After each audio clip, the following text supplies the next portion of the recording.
기도하겠습니다. 자비로우시고 은혜로우신 하나님, 주님의 눈동자처럼 아끼는 우리 주의 사랑하는 청년들과 함께 오늘 하나님의 거룩한 예언의 말씀을 또한 살필 수 있는 귀한 은혜 주심을 감사합니다. 아멘. 이 시간 하나님의 거룩한 영께서 말씀을 전하는 소자와 듣는 우리 청년들의 마음속에 주의 성신을 충만케 허락하여 주셔서 예언의 빛을 따라 우리의 마음이 다시 한번 하나님께 깊이 들여지는 귀한 이 한 시간이 되도록 축복해 주시옵소서. 아멘. 사랑 많으신 예수님 이름으로 기도드립니다. 아멘. 감사합니다. 네, 여러분 반갑습니다. 예, 봉화에서 올 때마다 여러분들의 얼굴을 생각하면 이 서울로 오는 길이 정말 기쁘고 또 뭐라 그럴까요? 마치 옛날 연애할 때 애인 만나러 가는 그런 설렘이랄까? 예, 사실이에요. 예, 그런 마음을 가지고 이곳에 오는 걸 제가 느낍니다. 여러분들과 하나님께서 정말 귀한 섭리로 우리가 예언을 계속 살필 수 있고 또 이제 예언의 마지막 퍼즐이라고 할 수 있습니다. 다니엘서에는 11장, 12장이 마지막 퍼즐이고 요한계시록은 17, 18, 19장이 사실은 예언의 완성을 높이는 마지막 퍼즐인데 요즘 제가 2025년이 이제 거의 저물지 않아요. 이제 우리 2주만 지나면 이제 2026년을 맞이하게 되는데 올해 엄청난 변화가 있었습니다. 이 변화가 마지막 퍼즐을 딱 끼워 맞춰주는 그걸 제가 이제 느끼면서 제 개인적으로는 제가 20년 동안 예언 연구를 해야 되겠다. 제가 중국에 있을 때, 그 이전에는 제가 예언 연구를 할 때 주로 뭐 교수님들이나 또 예언 전문 강사분들이 가르쳐 주시는 그러한 이제 예언을 공부했는데, 많은 것을 배웠죠. 그렇지만 성경의 가장 핵심적인 질문을 푸는 데는 굉장히 부족하다는 걸 제가 20년 전에 많은 깨달음을 가졌습니다. 왜냐하면 이 예언은 하나님의 6천년 세계사적인 흐름이에요.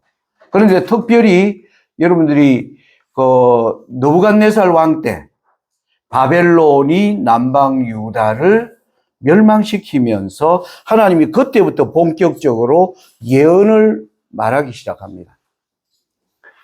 그러니까 뭐냐 하면은 남방 유다가 이제 바벨론에 이제 포로로 잡혀가면서 그 이후로 남방 유다라는 나라는 없어졌죠.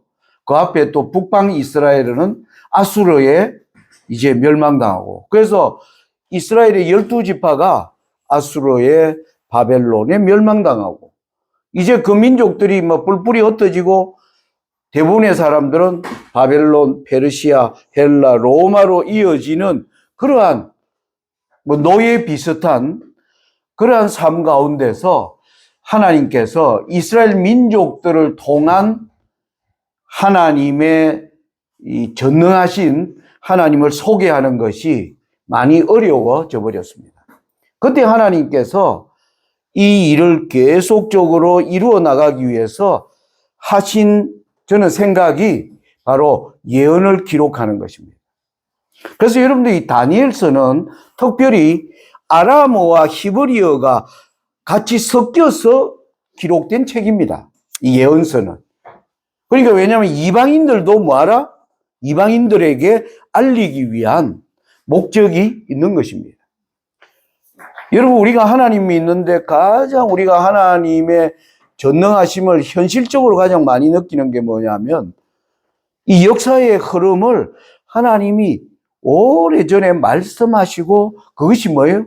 그대로 이루어지는 것을 보게 해 주는 것입니다. 여러분, 세상에 수많은 종교가 있죠. 뭐 불교나 힌두교나 이슬람교나 많은 이런 종교가 믿는 신들 중에 하나님이 이사야서에 보면 그 신들에게 이렇게 물어봐라. 앞으로 될 일을 얘기하는 신이 있는가? 앞으로 될 일을 얘기하고 그걸 그대로 성취하는 신이 있으면 그 신 믿으라. 근데 나 외에는 그런 신이 없느니라. 그래서 하나님이 이 다니엘서는 히브리어와 아람어로 기록된 이유는 바로 하나님께서 이제 이스라엘 민족들이 이방의 포로로 잡혀가면서 이방 땅과 온 땅에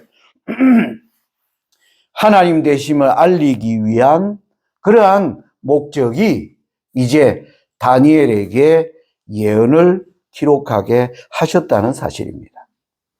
자, 그래서 오늘은 이제 가장 마지막 퍼즐인 이제 다니엘 11장을 이제 공부를 하는데, 이전에는 제가 11장을요, 한 10시간, 12시간 가르쳤어요. 그러니까 사람들이 지쳐가지고 중간에 다 뭐 하느냐 하면 처음에 1시간, 2시간 할 때는 열심히 있게 하다가 이게 내용도 쉽지가 않죠. 어렵고 또 장시간 하니까 중간에 낙오하는 사람들이 굉장히 많이 있는 걸 제가 봤어요. 이게 그때는 저도 강의하는데 제가 강의를 효과적으로 하지 못한 저 책임도 커요. 근데 제가 최근에는 이걸 그냥 완전히 엑기스로 해서 한 서너 시간 안에 딱 이렇게 요약할 수 있도록 하나님께서 제게 지혜를 주신 것을 보게 됩니다. 오늘 4시간 강의로 다니엘 11장 오늘 우리 시대에 일어나는 일까지 한번 여러분들과 함께 살펴보는 그런 시간을 가지도록 하겠습니다. 자, 여러분 여기 보십시오. 다니엘 11장을 연구를 하려면 하나님이 그 앞에 어떤 예언을 전개하시면서 11장을 이제 말씀하시는지를 우리가 알아야 돼요. 그래서 우리가 다니엘서에서 하나님이 다니엘에게 직접 보여주신 예언은 다니엘 7장, 8장, 11장입니다. 여기에 나라들의 일어남을 이제 하나님이 보여주고 계시죠. 그 내용을 7장을 이제 여러분 여기 보시면 7장에는 사자, 곰, 표범, 10뿔 가진 짐승. 자, 이게 우리 바벨론, 페르시아, 헬라, 로마로 역사 속에 등장한 것을 우리 이미 공부했고 여러분들이 이거는 잘 이해하리라 생각합니다. 그래서 다니엘 7장에서는 네 짐승과 작은 뿔을 보여준 거예요. 자, 이렇게 보여줬는데 하나님이 8장으로 가면 이 구조가 무너져 버립니다. 수양과 수염소가 등장하고 다니엘 7장에는 10뿔 이후에 작은 뿔이 등장하는데 8장에는 수염소의 4뿔이 나오고 작은 뿔이 등장하는 구조가 확 뭐라 그럴까요? 바뀌어 버린 것입니다. 그걸 이제 이해를 해야 된다. 우리 재림교회는 이 관계를 잘 이해를 하고 있습니다. 우리 재림교회는 7장에 보여주는 이 10뿔 가진 짐승과 작은 뿔. 그러니까 로마와 교황권을 하나님이 분리해서 보여주신 거죠. 그죠? 그런데 8장에는 이 10뿔 가진 짐승이 빠져버린 것입니다. 그러니까 뭐해서 보라?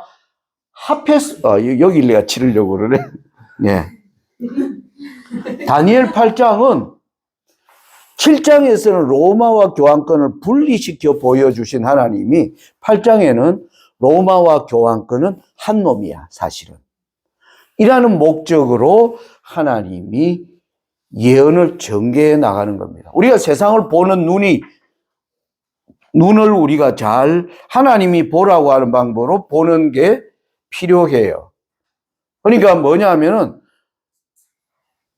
세상에 일어나는 나라들을 순서를 매기는 데 있어서 하나님이 이러한 변화를 보여주는 것은 우리로 세상을 보는 눈을 밝히기 위한 것입니다. 자, 그런데 11장에는요, 아니, 8장의 패턴을 그대로 따라요. 수양에 관한 내용이 11장 2절에 나오고요. 8장의 수염소와 뇌뿔에 관한 내용이 3절, 4절에 나옵니다. 자, 그렇다면 11장에도 당연히 작은 뿔이라는 존재가 등장을 해야 되는데 11장에는 작은 뿔이 사라져버리고 없는 거예요. 그래서 11장을 자세히 읽어보면 11장에는 남방왕과 북방왕이라고 하는 이 두 존재로 등장하는 겁니다. 그러니까 우리가 11장 연구할 때 제일 풀어야 될 가지, 하나님이 이게 왜 이런 식으로 했지? 그러면 작은 뿔은 어디에 사라진 거야? 7장과 8장에는 주인공이 하나였는데 왜 여기는 주인공이 둘인가? 하는 이제 이 의문을 가지고 다니엘 11장을 뛰어들어가야 되는 겁니다. 무슨 말인지 아시겠어요? 이런 고민 없이 다니엘 11장을 연구하면 다니엘 11장은 계속 뭡니까? 마치 늪에 빠진 사람처럼 허우적대다가 나와가지고 하는 말이 예언은 어렵다, 골치 아프다 하고 많은 사람들이 포기하는 지점이 저는 이 지점에 있다고 생각합니다. 자, 이 관계가 이해됩니까? 7장과 8장의 전개 방식, 8장과 11장의 전개 방식. 자, 요걸 우리가 알면 이제 다니엘 11장은 뭐냐면은 특별히 아까 얘기했죠. 히브리어 아람어로 기록되다 보니까 역사적으로 일어나는 미래의 사건들에 대한 용어나 또 이 성경을 번역하는 사람들이 이 예언의 해석을 하지 못하는 상태에서 뭐 하는 거예요? 번역을 하다 보니까 굉장히 모호하게 읽어보면 무슨 소리 하는 건지 이해가 안 되는 그런 문장들이 다니엘 11장에는 곳곳에서 나옵니다. 앞으로 이제 우리가 보게 될 텐데요. 이런 문제가 가지고 있는 거예요. 다시 말씀드리면 옛날에 고대 언어는 단어가 많지 않았어요. 여러분, 우리나라 지금 대한민국에는 쓰는 단어가 우리 한국 국어사전에 53만 단어라고 그래요. 53만 단어. 예를 들어 우리가 겨울 하면 날씨가 어떤 사람은 춥다, 뭐 쌀쌀하다, 시원하다, 뭐 여러 표현들이 있지 않습니까? 그냥 춥다라는 단어 하나 속에 뭐라 그럴까 그 의미를 다 넣어 놓은 거하고 추운데 좀 쌀쌀하다 나는. 근데 어떤 사람은 추운데 나는 이게 시원해. 그러니까 히브리어와 고대 아람어로는 단어 수가 만자도 안 돼요. 우리는 지금 53만 개의 단어로 우리의 감정이나 사상을 뭐 하는데 표현을 해내는데 고대 언어들은 만 개도 안 되는 단어로 이 사상을 다 표현하는 거예요. 그러니까 그 단어 하나에 가지고 있는 의미가 굉장히 뭐예요? 넓은 의미를 가지고 있어요. 그래서 11장이 특별히 그걸 느낍니다. 왜냐하면 7장과 8장은 전개 방식이 단순한데 11장은 복잡하게 이루어져 있어요. 이걸 이제 감안을 해야 돼요.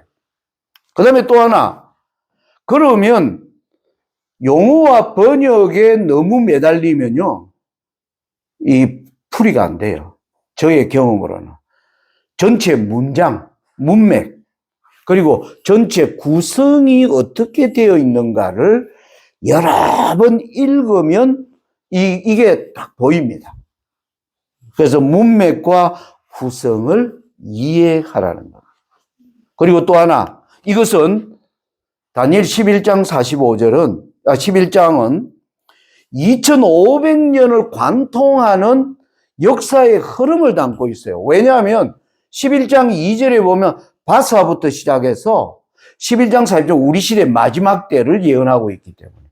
그래서 고대 바사가 시작된 게 BC 539년에 바벨론을 페르시아가 멸망시켜요. 그러니까 539년부터 지금 2025년 이 역사를 다 포함하는 게 뭐예요?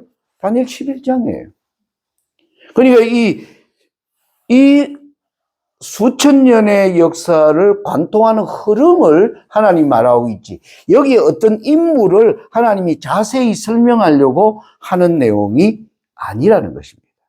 이해되세요? 예. 자, 대답이 적은 거 보면 이해가 잘 안 된다는 얘기인가요? 다시 묻겠습니다. 이해됩니까? 네.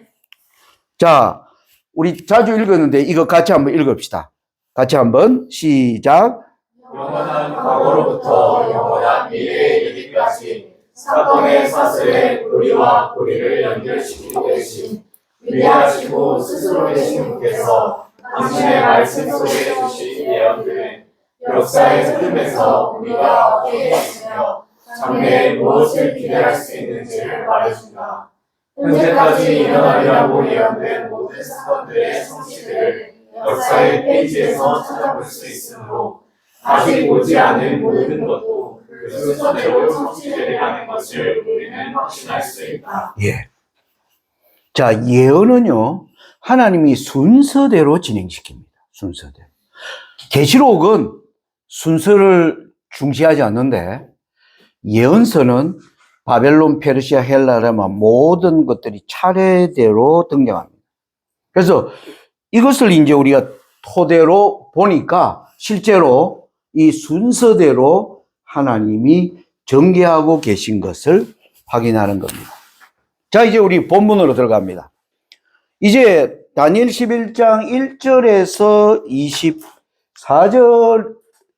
24절의 내용을 먼저 보는데, 먼저 2절부터 이제 이 내용을 중심으로 하는데요. 제가 한 절 읽고 여러분들이 한 절 읽고 그렇게 하겠습니다. 이제 내가 참된 것을 너게 보이리라. 보라, 바사에서 또 새 왕이 일어날 것이요 그 후에 넷째는 그들보다 심히 부유할 것이며 그가 그 부유함으로 강하여진 후에는 모든 사람을 격동시켜 헬라국을 칠 것이며 각자 한 능력 있는 왕이 일어나서 큰 권세로 다스리며 이로 행하리라. 그러나 그가 강성할 때에 그 나라가 갈라져 천하 사방에 나누일 것이나 그 자손에게로 돌아가지도 아니할 것이요 또 자기가 주장하던 권세로도 되지 아니하리니 이는 그 나라가 뽑혀서 이 외의 사람들에게로 돌아갈 것임이니라. 나라의 왕은 강할 것이라. 그분들 중에 하나는 그보다 강하여 권세를 펼치리니 그 권세가 심히 클 것이요 몇 해 후에 그들이 서로 맹약하리니 곧 남방왕의 딸이 북방왕에게 나아가서 화친하리라. 여러분, 시작에 보면 여기 2절부터 4절까지는 바사와 헬라 얘기를 하고 있어요. 다니엘 8장에 수양과 수염소를 보여주는 그 순서대로 하나님이 진행을 시키다가 여러분 이제 5절, 6절 보니까 여기에 남방왕과 북방왕이 등장하는 이제 이 구조로 되어 있는 겁니다. 그러면서 이 구조가 45절까지요. 계속 남방왕, 북방왕이 주인공으로 끝까지 등장하는 내용으로 이제 기록이 되어 있는 것입니다.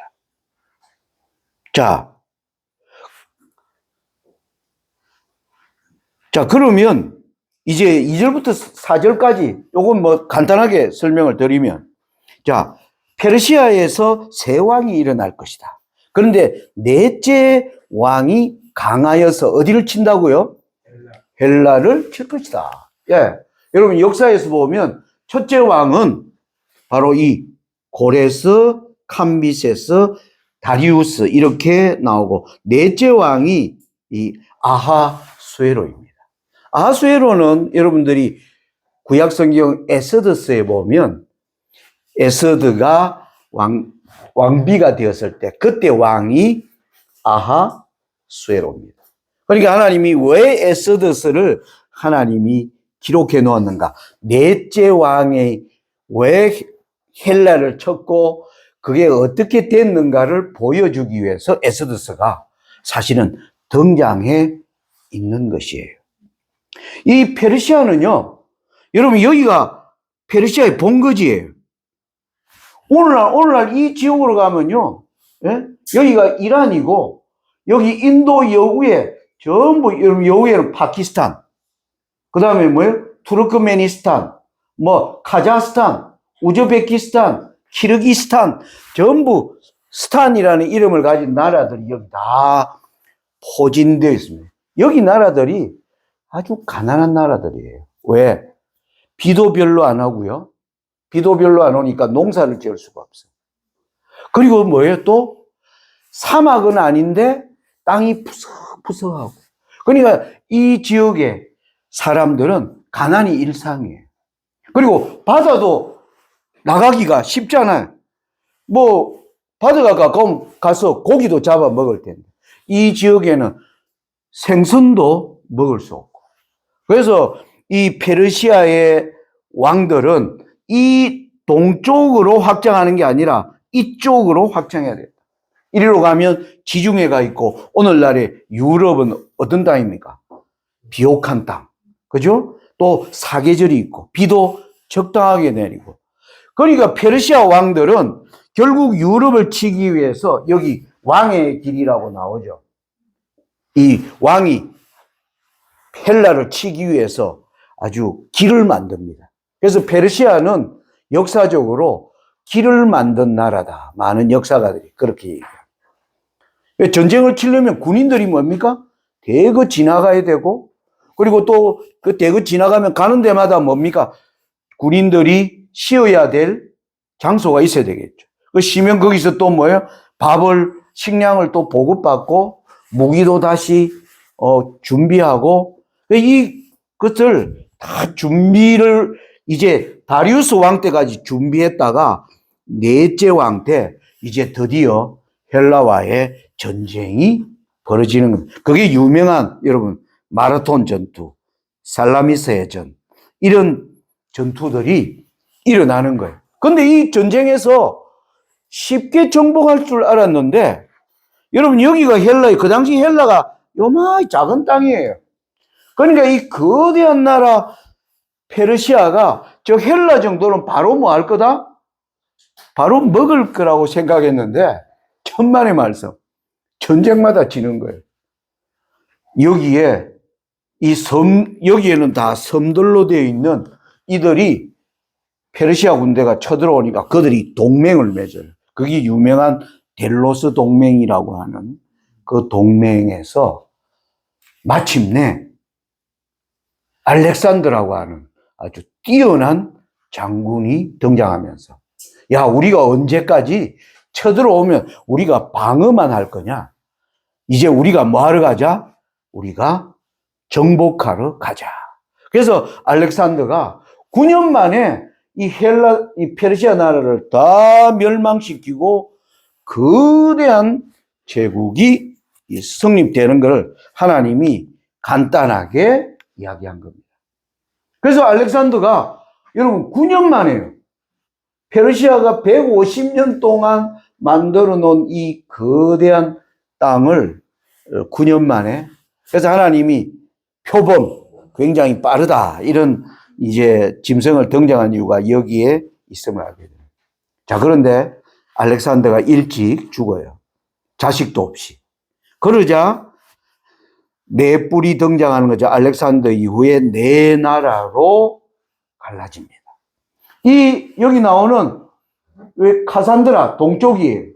셀루쿠스 북쪽, 리시마쿠스 서쪽, 프톨레마이오스 남쪽, 동서남북을 네 명의 알렉산더의 부하들이에요. 다 한때 알렉산더 밑에서 같이 함께한 장군들이 나라를 나누어 가지니까 그들이 야, 우리는 뭐 하지 말자? 싸우지 말자. 그러면서 한 30년이 지나면서 이 카산드라와 리시마쿠스의 이 땅은 전부 북방왕과 합치되어 버립니다. 그래서 남는 거는 뭐냐 하면은 셀루크스와 프톨레마이오스로 남아요. 두 나라로.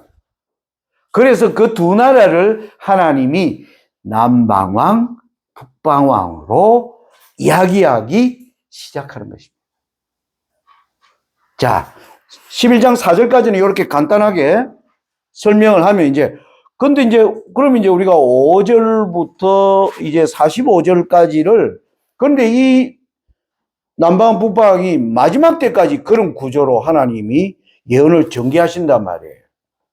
그러니까 우리가 그러면 이 당시에는 셀루쿠스 장군, 프톨레미 장군이 가졌던 남쪽과 북쪽의 얘기인데 마지막 때까지 이게 어떻게 연결되는가 하는 우리가 그 의문을 가지게 되는 것입니다. 자, 그래서 5절부터 45절까지 읽어보면 오늘은 시간상 읽지 않겠어요. 여러분들이 오늘 제가 우리 권 목사님한테 촬영을 해달라 한 거는 제 밤중 소리 유튜브에 올려놓으면 여러분들이 계속 몇 번 들어야 돼요. 왜냐하면 여러분들이 첫째 역사적 이 상식이 좀 부족하잖아요. 그래서 그건 뭐 사실이 저는 한 수백 권의 역사책을 읽었어요.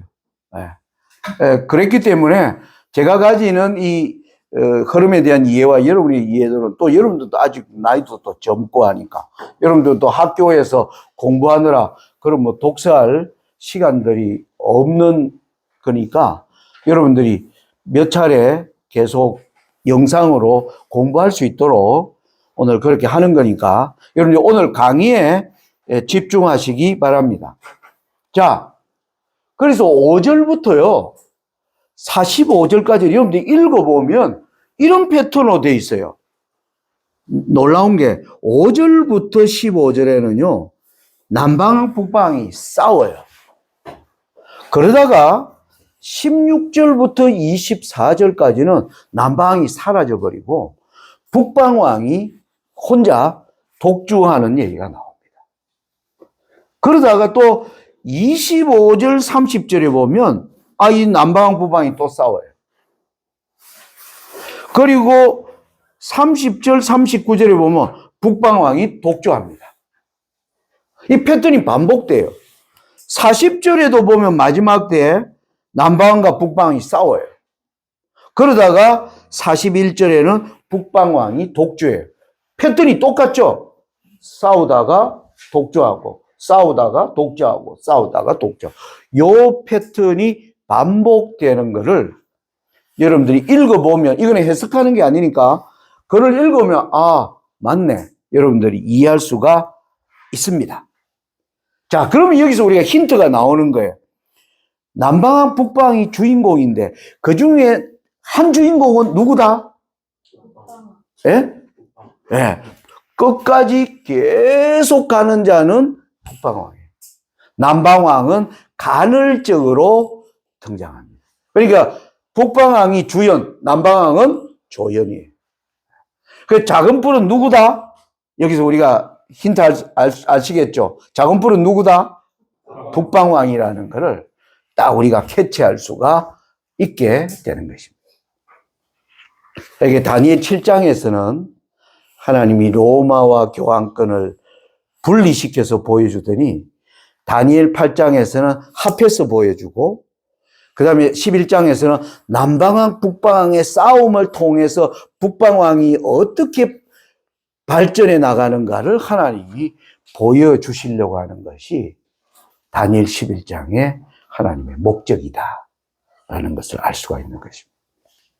자, 그래서 여러분 이제 5절부터 15절은요 별로 뭐 공부할 필요가 크게 지금 우리가 연구할 필요가 없어요. 이 내용은 아까 얘기한 알렉산더가 죽고 나서 여기 북방왕 셀루쿠스, 남방왕, 오늘날 애굽을 중심으로 한, 오늘날 터키를 중심으로 한 이 남방왕, 북방왕이 둘이가 이제 이 거대한 나라를 가진 세력으로 됐는데 둘이가 가만 생각하니까 우리가 다 알렉산더 밑에서 같이 친구 아니었냐? 그리고 우리는 뭐 하지 말자? 싸우지 말자. 그래서 결혼 동맹을 맺어요. 야, 너가 아들하고 네 딸하고 우리 뭐 하자? 결혼시키자. 그리고 우리 사도 맺고 그래서 그 얘기예요. 5절부터 15절 여러분 읽어보면. 근데 결혼을 해가지고 아버지가 이제 죽고 나니까 문제가 생기는 거예요. 남편이 뭐예요? 아버지가 결혼해가 결혼하다 보니까 좋은 여자가 생겼어. 그러니까 그 여자가 뭐 한 거예요? 꼴보기 싫은 거야. 그래서 여자를 뭐예요? 박대해가지고 하자. 이 여자가 뿔이 나가지고 이게 이제 남방왕의 딸이에요. 남방왕 이제 공주고 여기서 왕비였죠. 이제 막 분통 터져가 자기 본국으로 돌아와가 자기 오빠가 이제 프톨레미 왕인데 오빠 이거 내가 원통해서 못 살겠다. 이 복수를 갚아다. 그래가지고 이제 뭐 아버지 다 죽고 나니까 그들끼리는 뭐가 없잖아요, 사실은. 그때부터 전쟁이 시작되는 얘기가 뭐예요? 약 250년의 전쟁의 역사를 설명하는 것입니다. 거기에 보면 셀루쿠스 1세부터 이 왕이 치고 하니까 계속 이 역사 속에서 이런 일이 일어난 거예요. 그게 5절부터 15절의 내용. 이 내용은 뭐 자세하게 저도 복잡해가지고 나는 이 연구는 별로 세심하게 사실 또 하지도 않았어요. 이건 분명히 오늘날 이 해석은 교회마다 똑같아요. 거의 다 해석이 뭐 차이가 우리 SDA 교회나 장로교회나 거의 해석하는 패드. 왜? 이거는 분명히 알렉산더 죽은 이후에 일어난 사건이기 때문에. 그래서 역사만 잘 모으면요. 역사에다가 이 내용을 대입하면 해석이 되는 거예요. 자, 그런데 한 가지만. 자, 이들이 막 치러 가니까 어디로 다닐까요? 이 육로로 다니겠죠. 여기가 예루살렘이에요. 북방왕이 치러 오고 남방왕이 이제 또 치러 올라가면 항시 어디예요? 예루살렘에서 군인들이 거기서 봐요. 오랫동안 먹고 자고. 예루살렘 사람들이 살기 좋았을까? 어땠을까? 고통의 시대. 군인들이 이때 예루살렘은 이들 나라의 뭐예요? 노예 상태예요. 그러니까 사실은 사단이 두 거대한 전쟁의 텀바구에 예루살렘에 새우 등 터진다. 우리가 고레싸움에 새우 등 터진다는 말이 있는 거죠. 하나님의 백성들을 말살하기 위한 사단의 고도의 전략이 있었다. 그때 이 많은 사람들이 예루살렘 땅을 떠나서 그래서 그걸 디아스포라라고 그래요. 곳곳에 흩어져 삽니다. 와, 그 땅에는 못 살겠다. 왜냐면 뭐 전쟁터에서 온 군인들이 여자를 보면 뭐 강간하고 뭐 오래간만에 여자 보니까 이런 일들은 일상이고 그 다음에 뭡니까? 집에 들어가서 약탈하고 빼앗고 이런 일은 다반사로 일어나는 겁니다. 여러분 생각해 소문에 군사들이 들어온다 하면 막 사람들이 사시나무 떠는 그런 시절을 예루살렘 거민들이 오랫동안 겪게 됩니다. 자, 요 내용은 이 정도로 하고요. 이제 핵심적인 내용은 16절부터 이제 본격적입니다. 그 시대가 드디어 지나가면서 16절에서 24절까지는 북방왕이 독주하는 내용이에요. 자, 근데 이 내용을요, 읽어보면 두 개로 나눌 수가 있습니다. 16절에서 20절과 21절과 24절의 북방왕의 활동이 현저하게 다른 걸 여러분들이 확인할 수 있어요. 자, 내용은 이렇습니다. 제가 여기 다 그대로 옮겨 놨어요. 이 노란 글씨가 이제 여기 15절에 보면 오직 와서 치는 자가 임의로 행하리니. 자, 북방왕 남방왕의 싸움에서 드디어 아주 강한 세력이 올라온 겁니다. 예전의 전쟁은요 치고받고였어요. 근데 이제는 이 장군이 올라오니까 전쟁의 양상이 뭐 하는 겁니까? 완전히 한쪽으로 기우는 거예요.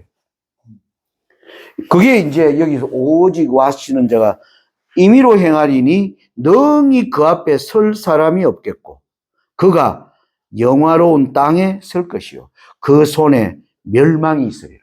가는 곳마다 파괴시키고 하는 아주 놀라운 세력이 등장하는 얘기가 나옵니다. 그러면서 20절에 보면 그 위를 이을 자가 토색하는 자로 이렇게 이 마무리가 되는 거예요.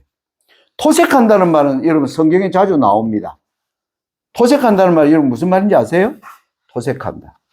이 원어에 보면 세금을 거둔다, tax collector, 세금을 거둔다라는 이제 의미로 사용되는데 어떤 의미냐? 세금을 거두는데 그냥 정상적 요즘 민주국가처럼 세금을 거두는 게 아니라 국가가 억압적으로 힘으로요.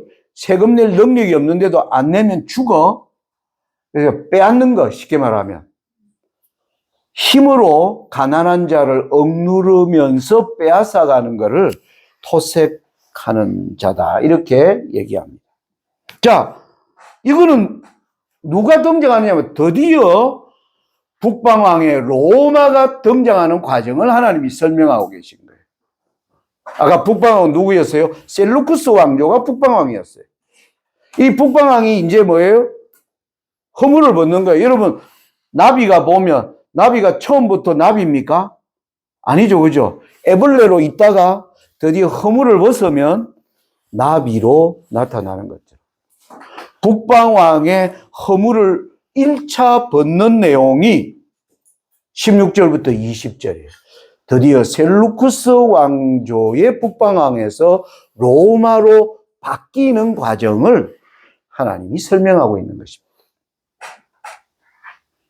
여러분 너무 서는데 너무 주안점 두지 말아요. 제가 이거 여러분 앞으로 영상을 계속 여기 오늘 화면을 좀 잘 주목을 하기 바랍니다. 자, 여러분 이 지역이 이제 지중해를 아까 이쪽에 지역은 다 점령했고 여기가 알렉산더가 이 지역은 다 점령해가지고 화면이 예. 자, 그래서 이 지역이 북방왕과 남방왕이 싸우던 지역. 여기가 북방왕이고 여기가 남방왕 지역.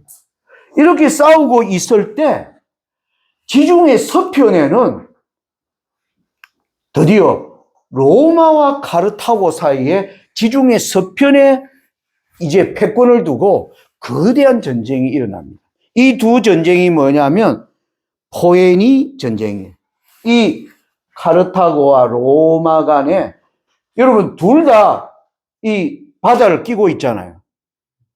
그러니까 둘 다 바다를 갖고 있을 때 카르타고도 이 바다는 우리 거야. 로마도 아니야, 내 거야. 그러니까 서로 뭐 하는 거예요? 싸우는 거예요. 여기를 제패해야 이 지역을 다니는 모든 배에 뭐 하는 거예요? 세금을 거둘 수가 있기 때문에. 고대의 왕들이 가장 세금이 많이 나오는 곳이 뭐냐면 배를 타고 다니는 길목에서 걷는 세금이 가장 세금이 많이 나와요. 왜? 배에는 뭐가 있습니까? 많은 물건을 싣고 있고 진귀한 뭐예요?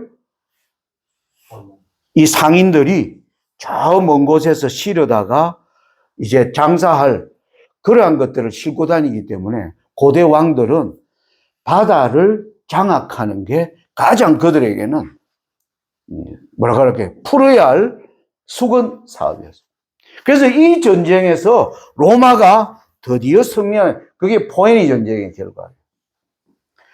그러자 로마가 드디어 이쪽에 성자의 싸움에 뛰어드는 거예요. 이 전쟁이 로마와 시리아 전쟁이라고 해요. 드디어 지중해 전체를 두고 싸우는 이 전쟁에서 아주 아까 임의로 행하는 강한 자, 여러분 잘 아는 줄리아스 시저라는 영웅이 등장합니다. 여러분 시저 얘기 들어봤죠? 줄리아스 시저. 예? 케자르라고 하는 여러분, 뭐, 안토니우스, 폼페이우스, 옥타비아누스, 여러분들 역사책에 보면 그런 영웅들이 등장합니다. 자, 그러면서 드디어 이 로마가 이 전쟁에 뛰어들어가지고 이 셀루쿠스 왕조를 자기의 수하에 복속시켜 버려요. 그래서 16절부터 20절은 로마가 등장하는 이야기입니다. 로마가 등장하는. 아시겠어요? 자, 그리고 나서 이제 21절로 24절이 이제 뭘 얘기하는가? 자, 21절에서 24절 여기 보면 또 그 위를 이을 자 이렇게 나옵니다. 또 그 위를 이을 자. 자, 로마를 아까 그 위가 셀루쿠스 왕조에서 로마로 바뀐 거예요. 이제는 그 위를 이을 자는 교황권이에요. 하나님이 다니엘 7장과 8장으로 보여주는 작은 불. 이제는 21절부터 24절은 교황권이 등장하는 과정을 나타내는데, 자, 여기에는 이제 로마 설명을 좀 할 필요가 있어요. 자, 우리 20절 한번, 20절 같이 한번 읽어봅시다. 같이 한번 시작. 그 나라의 아름다운 곳으로 두루 다니게 할 것이나 그는 분노함이나 싸움이 없이 맹하게 무대어 망할 것이요. 예. 자, 그 위를 이을 자. 줄리아스 시저가 등장하면서 이 지역을 완전히 제패하고요, 통일시켜버린 그 줄리아스 시저의 아들, 바로 옥타비아누스. 이름을 뭐라 불러요? 아우구스투스. 여러분, 누가복음 2장 1절에 예수님이 베들레헴에 탄생하실 때 로마 황제 가이사 아구스도가라고 하는 누가복음 2장 1절에 나오는 바로 그 사람이 줄리아스 시저의 양아들 옥타비아누스였어요. 옥타비아누스가 황제로 올라가면서 이름을 아우구스투스, 존엄자라고 하는 이름을 가지면서 이때 이 지중해를 다 장악한, 통일한 겁니다. 자, 그런데 아까 여기 내용에 보니까 이 토색하는 대로 그 나라의 아름다운 좋은 곳은요, 모든 것을 다 정복해요. 두루 다니는데 그는 분노함이나 싸움이 없이 망한다는 거예요. 여러분, 강한 나라가요, 망하려면 더 강한 놈에게 망해야 되는데 여기 보니까 분노함이나 싸움이 없이 망하는 거예요. 그래서 오늘날 역사가들이 로마가 멸망한 게 이해가 안 된다고 오늘날 역사가들이 지금도 얘기해요. 로마가 그냥 하루아침에 순식간에 큰 전쟁이 없이 역사 속에서 무너집니다. 그래서 여러분들이 오늘날 21세기에도요, 여러분 서점에 가서 역사 코너에 가면 가장 많은 종류의 역사책이 뭐냐면 로마의 멸망을 지금도 학자들은 연구하고 있어요. 성경 연구하면 굉장히 쉬운데, 예? 그러니까 하나님이 딱 하면 분노함이나 싸움이 없이 뭐예요? 얼마 안 돼가 망한다. 하나님이 딱 한마디로 해놓은 겁니다. 자, 그걸 잠깐 설명을 할게요. 자, 이렇게 한 왕이, 여러분, 이 가이사 아우구스투스, 예수님 당시에 티베리우스, 예수님 그 이후에 칼리굴라라 있고 클라디우스 왕이 있고요. 이 다음 왕이 유명한 네로라고 하는 왕입니다. 네로 들어보셨죠? 폭군. 로마의 요 기간만 로마가 좀 강했어요. 기간이 얼마 안 돼요. 얼마 안 돼요. 아주 짧은 날이에요. 이 이후에 네로가 올라온 이후로요, 로마는 이방인들이 이 강한 나라예요. 이방인들이 막 약탈하러 훔치러 막 들어옵니다. 여기 보세요. 앵글로색슨족, 프랑크족, 고트족, 비스고트족, 오스트로고스족, 훈족, 반달족, 가엘족 해서 아니, 이 강한 나라가 뭐예요? 이걸 못 막아요. 못 막아요. 네. 왜냐하면, 여러분, 오늘날 이 북쪽은, 오늘날 어디예요? 우크라이나, 러시아, 그쪽 땅이에요. 거기는 춥고 뭐한 지역이에요? 배고픈 지역이에요. 그러니까, 춥고 배고픈 지역에 있던 수많은 게르만족들의 종족들이요. 이제 얼어서 굶어 죽거나 차라리 저 밑에 남쪽으로 내려가면 거기에는 뭐가 있다? 먹을 게 있다. 그리고 따스한 곳이다. 그러니까 앉아서 죽느니 가서 혹시 살아서 돌아올지 이런 생각을 가진 이 민족들이 오늘날 역사가들은 야만족이라고 그래요. 야만족. 야만족은 어떠냐? 자기들 언어가 없어요. 글자가 없어요. 야만족은 역사책이 없어요. 역사를 기록할 문자가 없으니까. 그러니까 그래서 그런 사람들을 야만족이라고 그러는데 아무튼 그러니까 춥고 배고픈 그러나 싸움은 잘하는 이런 이민족들이 몰려 들어오는 시대가 네로 황제 이후에 계속 있으면서 나중에 이들을 막기 위한 군인들이 등장하면서 이 군인들이 힘을 모아가지고 로마 황제 자리를 막 꿰차는 쉽게 말하면 반란이죠, 반란. 반란이 아예 상시적으로 일어납니다, 상시적으로. 로마가 100년대 이후로요, 대혼란의 시대를 나타냅니다. 그런데 그 야만족이 어떤 형태였는가? 오늘날 화가들이 그린 그림인데요. 여러분, 이게 야만족들이 로마 들어와서 한 행태다. 여러분, 오똑을 치지 않은 이래가 로마가 만든 모든 것들을요, 이 난도지라는 이런 막 로마 사람들이 기가 차가지고 어떻게 저런 야만인들이 이렇게 로마를 휩쓸어 버립니다. 휩쓸어 버립니다. 그러니까 학자들이 아니 저 강한 나라가 어떻게 저런 형편에 빠지게 되었는가. 이렇게 됐을 때 새로운 왕이 등장해요. 그 황제가 AD 4세기에 콘스탄티누스 황제입니다. 306년부터 337년까지. 이 황제는 자기가 자리에 앉자 고민하다가 야, 로마 수도를 옮겨야 되겠다. 여기가 로마 수도인데 로마 수도를 어디로 옮기는가? 바로 이 옛날에 이 비잔티움이라고 하는, 근데 자기 이름을 따서 콘스탄티노플이라 이름에서 수도를요 옮겨버립니다. 왜? 이 지역은요 너무 뭐한 겁니까? 이민족들이 몰려 들어오는 대혼란의 지역이 되어버려요.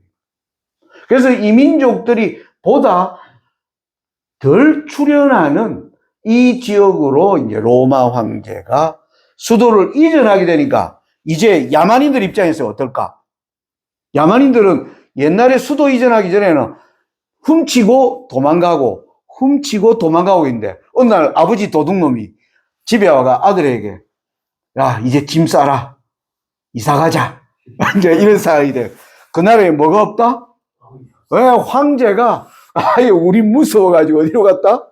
저리로. 그래서 짐 싸들고 아예 뭡니까? 그게 역사적으로 유명한 게르만 민족의 대이동이라고 하는 역사예요. 막 밀려 들어옵니다. 황제가. 그래서 로마가 망해버려요. 로마는 거대한 전쟁으로 망한 게 아니라 배고픈 야만족들이 몰려 들어오면서 황제가 하도 기가 차가 아이고 아예 이사 가야 되겠다 했더니 뭐 하는 겁니까? 아예 막 대금 밀려 들어와가 무너져 버려요. 이게 참 이 로마라고 하는 제국은요 역사에서 가장 강한 제국이라고 알려져 있어요. 근데 이게 이렇게 쉽게 무너진 것입니다. 자, 이 역사를 여러분들이 잘 이제 알고 이제 우리가 21절부터 24절을 이제 봐야 돼. 21절에 보면 이제 또 그 위를 이을 자. 이렇게 로마가 망한 그 자리를 이어갈 자. 그 위를 이을 자가 21절부터 24절의 내용인 것입니다. 자, 이 내용은요, 이제 요 내용만 있는데, 자, 아까처럼 제가 한 절, 여러분들이 한 절, 그렇게 읽어보겠습니다. 또 그 위를 이을 자는 한 비천한 사람이라 나라 영광을 그에게 주지 아니할 것이나 그가 평안한 때를 타서 괴휼로 그 나라를 얻을 것이며 넘치는 물과 같은 은혜가 그에게 넘침을 입어 패할 것이요 은혜가 왕으로 그렇게 될 것이며 그와 약조한 후에 그는 거짓을 행하여 올라올 것이요 적은 백성을 거느리고 강하게 될 것이며 그가 평안한 때에 그 굴에 가장 깊은 곳에 들어와서 그 조상이 행하지 못하던 것을 행할 것이요 그는 노력하며 탈취한 재물을 무리에게 흩어주며 모략을 베풀어 얼마 동안 산성들을 칠 것인데 때가 이르기까지 그리하리라. 자, 여기에 보면 여러분 제가 아까 문맥을 보자 그랬죠. 여기 보면 비천한 사람이라. 위에 올라오면 아주 뭡니까? 위험 있는 자가 올라오면 아주 비천한 사람이라. 근데 어떻게 하느냐면, 근데 평안한 때를 따서 괴휼로 나라를 얻어. 괴휼이라는 뭐예요? 속임수죠, 속임수로. 속임수로 나라를 얻는다는 거예요. 그리고 뭐예요? 계속 그는 거짓을 행하여 올라올 것이고. 그리고 평안한 때에 그 도의 가장 기름진 곳에, 그 도의 가장 기름진 곳으로 들어가려면 전쟁을 해서 빼앗아야 되는데, 그냥 평안한 방법으로 뭐예요? 기름진 것을 취하게 된다. 그리고 제가 여기 표를 안 했는데 이것도 중요해. 때가 이르기까지 그러하라. 여러분, 교황권에게는 때가 나오죠. 한때, 두때, 538년부터 1798년이라고 하는 교황권의 때의 시작이 성경에 기록되어 있습니다. 때가 이르기까지 그리하리라. 자, 이게 교황권이 올라오는 거예요. 자, 교황권이 어떻게 여기에 해당하는가? 교황권은 처음에 교황권이 생기게 되었을 때 기독교는 어떤 종교였어요? 핍박받는 종교였어요. 그런데 콘스탄티누스 황제가 이제 올라오면서 이 콘스탄티누스가 기독교를 드디어 인정받는 교회로 만들어주는 겁니다. 그러니까 아주 평화로운 방법으로 뭐 하는 겁니까? 이제 기회가 열립니다. 콘스탄티누스의 기독교 공인 과정을 어떻게 봐야 하는가 하는 겁니다. 그리고 두 가지죠. 콘스탄티누스가 두 가지 큰 일을 했는데 또 하나는 수도를 왜 로마에서 비잔티움으로 옮겼는가. 이게 콘스탄티누스가 한 아주 뭐라 그럴까요? 전의 왕들에게는 전혀 볼 수 없는 특징입니다. 여러분, 콘스탄티누스 왕년은 313년에 밀라노 칙령을 내리고 기독교의 교리를 뭐합니까? 만들기 시작합니다. 거기에서 오늘 삼위일체 교리라든지 기독교의 구원론, 그리고 예수님의 성육신, 뭐 이런 얘기, 그게 이제 거짓이 많이 섞였죠. 하나님의 안식일이 이제는 폐하고 일요일로 바뀌었다. 뭐 하여튼 이런 식의 여러 가지 기독교 교리를 만들어내고요. 그리고 니케아 공의회를 열어서 신학적 학자들이 토론하는 그러한 자리를 왕이 계속 기회를 열어주면서 콘스탄티누스 황제의 때에 기독교는 핍박받는 종교에서 아주 뭡니까? 로마의 중심 종교로 탈바꿈한 거예요. 굉장히 평화롭게 기름진 땅으로 올라온 거예요. 기름진 땅으로. 무슨 말인지 아시겠어요? 자, 그러면서 그리고 뭐예요? 황제가 수도를 이리 옮기면서 기독교회에 이 수도를 주고버린 거예요. 너가 다스리라. 너가 다스리라. 여러분, 이 거대한 땅덩어리를 전쟁 하나 안 하고 뭐예요? 근데 그게 괴율로 거짓이라는 거예요. 이렇게, 그래서 하나님의 말씀이 놀랍게 교황권이 올라오는 과정으로 성취된 것이 21절부터 24절의 내용인 것입니다. 자, 그래서 로마는, 여기 동로마는 황제가 다스리는 지역. 이 지역은 뭐예요? 교회 감독, 그 당시 주교라고 그랬어요. 근데 이게 힘이 커지면서 교황이라는 이름으로 이제 바뀌죠. 그래서 주교가 다스리는 지역, 황제가 다스리는 지역으로 나누어지면서 드디어 교회가 이제 힘을 나중에 가지게 되면서 나중에는 교회가 왕권 위에 올라가는 겁니다. 유럽의 모든 왕들이 교회 앞에 무릎을 꿇고 종교가 정치 위에 군림하는 이 시대가 열린 거예요. 하나님의 말씀의 예언이 놀랍게 성취된 것을 우리가 볼 수가 있는 거예요. 정말 교황의 영토는 요거밖에 안 돼요. 교황령. 요거는 아비뇽인데 요거는 교황이 이제 여름에 휴가 가고 하는 이제 별장 있는 지역이고. 그런데 이 전 유럽을 말하는 겁니까? 다스리는. 그래서 하나님이 작은 뿌리라고 표현하지만 곳곳에 교회의 위엄은 대단했다. 자, 이렇게 정리할 수 있습니다. 24절까지. 그래서 우리 첫 시간 11장 우리 1절부터 24절까지가 이렇게 교황권이 등장하는 과정까지를 하나님이 예언해 놓은 것이 역사적으로 우리는 성취된 것을 본 것입니다. 자, 요 성경절 읽고요. 10분간 휴식하겠습니다. 같이 한번 읽도록 합시다. 시작. 너희는 옛적 일을 기억하라. 나는 하나님이라. 나 외에 다른 이가 없느니라. 나는 하나님이라. 나 같은 이가 없느니라.